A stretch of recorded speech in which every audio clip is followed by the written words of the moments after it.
It's Rob! Tony! And I'm Jeff. We're in gaming. And that's you. Hello gamers and welcome back to the Inn. I'm Rob, of course, or Warshack if you want to call me by my in-game name, and today we're going to be knocking out Road to Legend rank 3 to 2, so some pretty exciting stuff. We're getting really close to Legend, and it's getting really close to the end of the month too, so hopefully we can get there in time with some time to spare at the end of the month to hit on our free-to-play account. I know I've been lagging on those videos, but I definitely want to knock getting out to Legend first before we start doing all that extra stuff. So Paladin, I think we're going to keep the Despite and get rid of everything else. I'm going to assume he's going to be playing Secret Paladin, which seems to be very, very popular right now, and Control Warrior not so popular, which is really good because, I mean, my win ratio versus other Control Warriors is pretty good, but for the most part, playing against another Control Warrior, the games are really long. Like, normally it goes into the fatigue, and I kind of want some quick turnaround games. You don't want to sit in a game for like 20-25 minutes and then lose, and it's just like, damn, that was like a half an hour for one game, and then you could play Aggro Shaman and do like 5 games in 25 minutes and win 3, lose 2, and that's still, you know, better than you losing 1 in 25 minutes. So there's nothing really to play. Passive is pretty much our only option right now for until at least turn 4, so we'll just sit back, drink coffee, and relax. Murloc Paladin, oh gosh. Oh man, I almost choked on my coffee there. I was like, holy shit, a Murloc! Alright, so this is a one-turn kill Murloc deck he's playing. I'm assuming that's the only really... I mean, there's Secret Murloc, but most of the time it's like a one-turn kill kind of deal, because he summons his Murlocs. He has like 2 charge, 2 War Chiefs, and the old Merc guy. Oh god, he's gotten both blue gills. Alright, so the problem with his deck is you have to be able to... The Murlocs have to die before you play anything that can happen, but it looks like he got his Murloc. So we'll go face. There's no point to attack a Murloc because our Despite from the... our Despite from... our Death Rattle from the Despite will actually kill these Murlocs off. Oh my god, an old Merc guy. Jesus Christ, man. Alright, so our option is to attack old Merc guy, but then it's just gonna pop Avenge, if that's what it is. It's not a competitive spirit. It could be when I play a card, reduce it down to 1, but that wouldn't make sense. So I guess we Brawl, and if it's an Avenge, we'll kill it with the Despite. So hopefully it doesn't land on Ola Murkai. And if it lands on a 1-drop, then we'll swing face and it'll still kill it anyway. Okay, so it brought back to 2-1. Is it going to get... Okay, so it's Redemption, bring it back to 1, and then we're going to swing, and it's going to do our original plan of killing both Murlocs with the 1 health with our Death Rattle. So that's good. We did have to use a Brawl, but unfortunately against his deck, there's not going to be a good time to play any of our main cards like Executes, Brawls, Shield Slams, because his deck is Sledge Belchers, it's Doomsayers, it's like just a whole bunch of stall. Fuck, there's a Doomsayer. And it's just a whole bunch of stall, and until he can summon Murlocs, and then obviously you have to kill the Murlocs, and then you summon anything that can happen.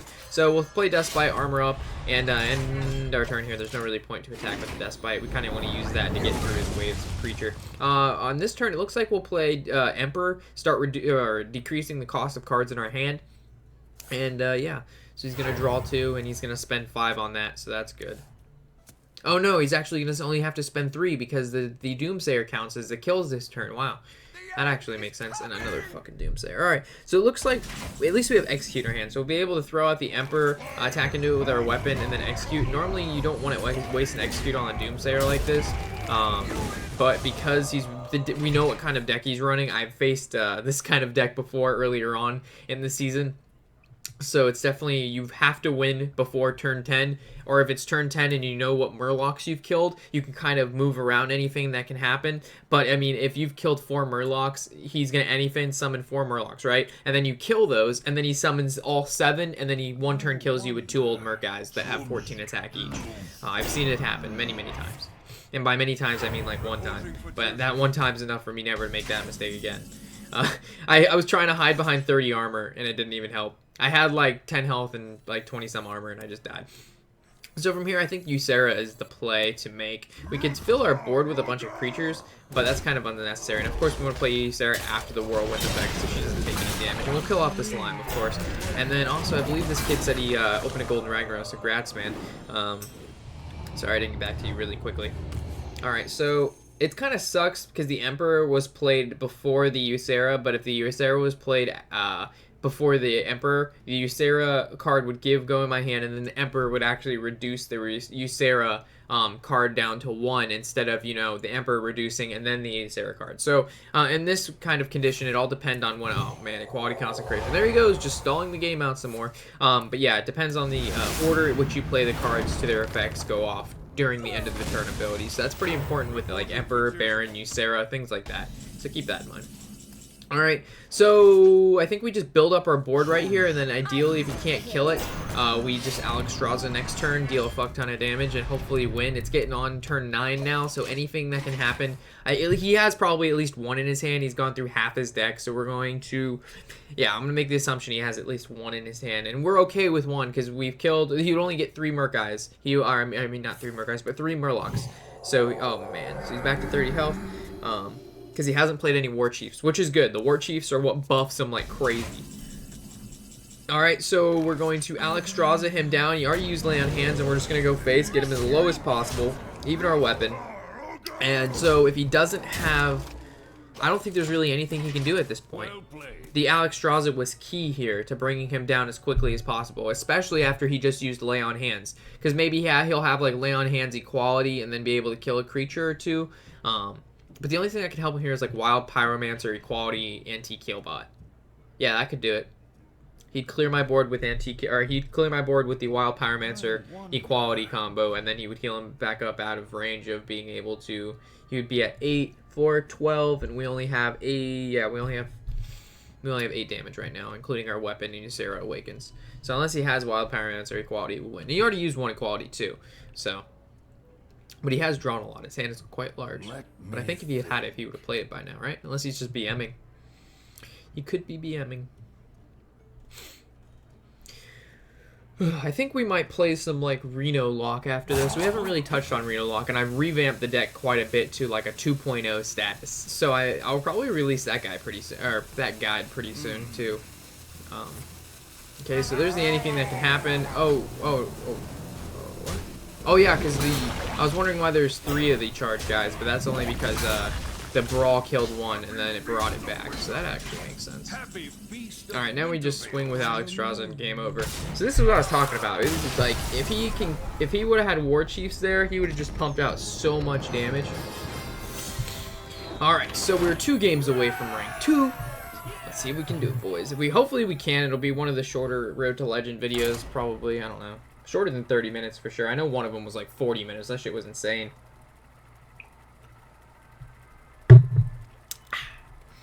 Alright. So, Paladins, we already won. We won against we already won up against Paladins, so hopefully don't go against another one. Oh, Rogue. Alright. So, Rogues, I think this matchup is pretty favorable. This hand blows, though, so ideally we get rid of this. Maybe we get a War Axe and like a Death Bite somewhere in there. Those are like 2 weapons that you need. You need to draw weapons as a control warrior. There's just no way around it. And Ysera and Alexstrasza, the biggest cards in our deck. Like, literally, those are the 2 highest drops. I mean, Hellscream is, a freaking A drop. So it gives us 2 over 9 drops and a Taskmaster. So if we do not draw early game, we're just going to get blown out by this Rogue. He also kept 1 card in his hand. So it looks like his hand may have not been that great either. And a Wild Pyre, or not a Wild Pyromancer, but a Windwaker. Windwaker. Wow. Wind Runner. Passive, nothing else. There's Hellscream. So we have a 9, 9, 8, 6, 2. Maybe we're just not meant to win this game. I don't know. Coin into... Wow, that's weird. He would use that aggressively. Normally you use that to kill a card and or, you know, finish off a card. 4 War Axe is good, so we'll kill off his 3/3. Can't really complain about that. Getting the War Axe off the top is nice, but it's weird that he would play that card like that. Normally, as a Rogue, you hold on to coin. Especially Rogue, you hold on to coin until it's like you can utilize it the most, and then the SI agent is something you normally either kill like a knife juggler with, or you don't really go face with that unless you have a very aggressive hand, which I guess he does. He has 2 3 drops. Alright, so we just kill off his 3/3 and then play Deathbite on top of it. We have no other play. Like, we have no creatures to play. Normally, we would at least have an Alkalite, maybe an Armor Smith, I mean, something. And we have nothing. We literally have nothing. I mean, we drew into both our weapons, which is nice. If we wouldn't have had a weapon, we would have been done by now. We would have had a passive every turn, and he has 2 creatures on the field going into turn 4 with a rogue. Because, I mean, rogues can pump out at least 15 to 20 damage with, what, 5 to 6 mana? Not as much as a shaman, but still, rogues are very known. They're very burst-specific decks, especially oil and deadly Blade Fury. My bad. Alright, so it looks like we're going to Armorsmith, and do we Taskmaster it? I don't... Do we Taskmaster it? I don't think so. I think we just armor up. Yeah, I don't think so. I don't think so. There'd be no point. We're not making a favorable trade with it. It's going to get us 1 armor, and it's going to go down to 3 HP, and then he could just, what is it called? Throw on the poison on his weapon and then kill it off with the +2, or 3 attack his weapon would have. So there's really no point to Taskmaster in that situation. It would make sense if he had, like, a card with, you know, 2 or 3 HP, and then we could kill it, and then the Armorsmith could still stay alive. But Taskmaster and Hellscream is always good, and here he goes using the SI agent to deal damage. Wow, he's going to use his burst on killing the Armorsmith? That's really strange as well. Okay, this guy must not have a very good hand, so we're just going to throw down the beating on his 3/3 and throw down the Sylvanas. Throw down the beating and throw down Sylvanas. Meant to say attack. I was like thinking of playing Sylvanas, but we also needed to attack, so kind of blended well. Alright, so prep into sprint? Probably. Yeah. That card should just say costs 4 mana, not 7. Let's make things easy and just... if you're going to play prep, there's going to be either a Fan of Knives if you're playing a Paladin and you happen to have a lot of 1/1s out, but most of the time it's just a sprint to draw 7. So this guy has a pretty decent hand already. He didn't play anything this turn, which is really nice. If we can draw into a Shield Lane or just some card to play. Another Despite. Alright, so we're going to swing for 5. We can... Do we Baron? There's no... We have no play. We can't play any creatures. Even though Baron's going to damage our card, I don't think, like, there's just no point. We'll save Baron to make favorable trades, but still, like, oh, God, this sucks. Because I'm still scared of him throwing on the +2 attack to his weapon to kill our Sylvanas if she goes down to 3 HP. And then he could just sap the Baron or something like that. So this is the heal bot. Wow, his hand must be really bad. He's going to sap our Sylvanas. No Azure Drakes yet, no Violet Teachers, no Shredders, no Tomb Raider, nothing. Alright, so I think we just swing into his heal bot. We have Bash too. There's no cost 5 mana, so we're not gonna bash the antique heal bot. I'm pretty sure we just swing into the... I'm kind of worried about my taking the face damage. 21 health. It seems like a lot, but not to a rogue on turn 8. And with a lot of cards in hand, but I still think we attack the antique heal bot, play Sylvanas, and armor up. Makes sense. We'll definitely attack before armoring up to get as much armor as possible. So we're at 23 health pretty much, and hopefully this rogue's not gonna like just like 1 turn kill us. That would suck. He hasn't done really anything all game, which is really weird. Like by now they're at least doing something, like building the board with either Violet Teacher, creating a bunch of 1/1s that I would have to deal with. You know, at least played a Shredder, a Lothab, an Azure Drake is definitely needed, but he just hasn't done anything. There's 14 cards left in his deck. I mean, he's gone through half of it already. And we haven't played really anything either, which is really strange. So he's holding on to something. He's a rogue. He's got something up his little sleeve.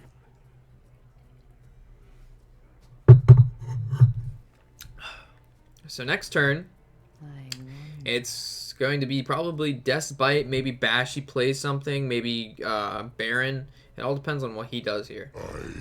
Alright, so he's going to Lothab, which doesn't really affect us too much. There's only 1 spell in our hand. And for 3 mana, what else are you going to do? You're going to attack and re-weapon?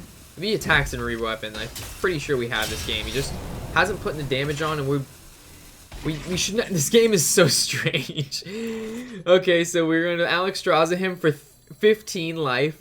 I don't see why we wouldn't. That's a huge amount. That's like a huge chunk. I mean, we could have Hellscream to use Sarah, but our hand's big anyway. And of course, we're going to kill Lothab. We could have went face, but again, I don't like leaving a 5/5 on his side of the board. And he could have definitely, we only have 22 health, and if he leaves a 5/5, that's 17. He oils, he double weapons on there. What is that? That's 4, that's 6, that's 8.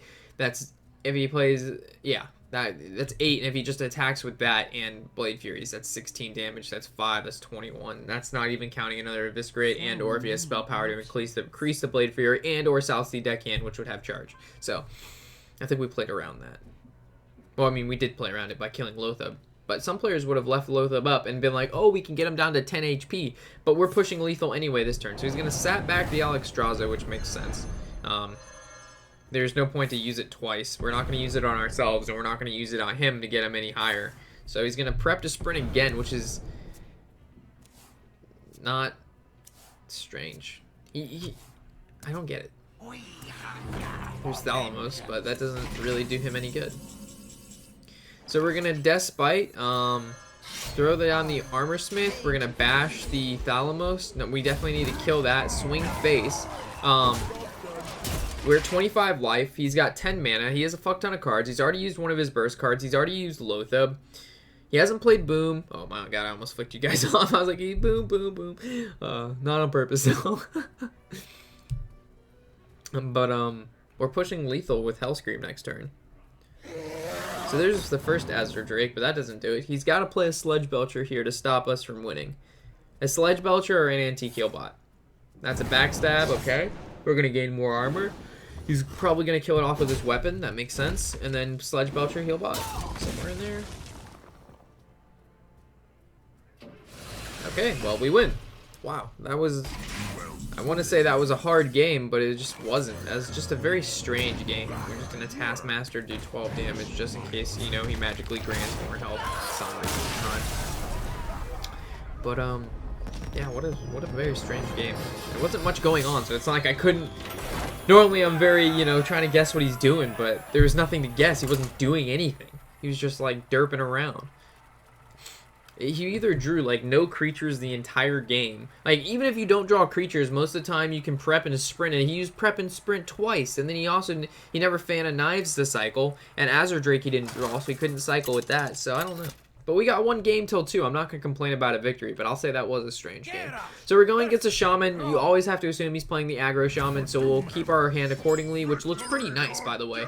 Alkali to Pain's good. Fury Fire. The War Axe is something we keep. The Execute is something we keep, and the Brawl is questionable. But I think I might keep it.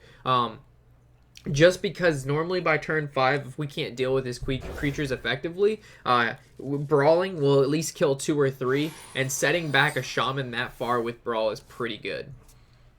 Normally, though, I don't think I would keep it. It all depends. Like, if maybe I had a Despite in my hand and then Brawl, I probably wouldn't have kept it. So we're going to coin out the War Axe for sure to kill the Trog. That's just a card that needs to die. In our aggro Shaman deck, we definitely saw how good that card can turn out. It's insane the amount of damage that Shaman can pump out in one turn.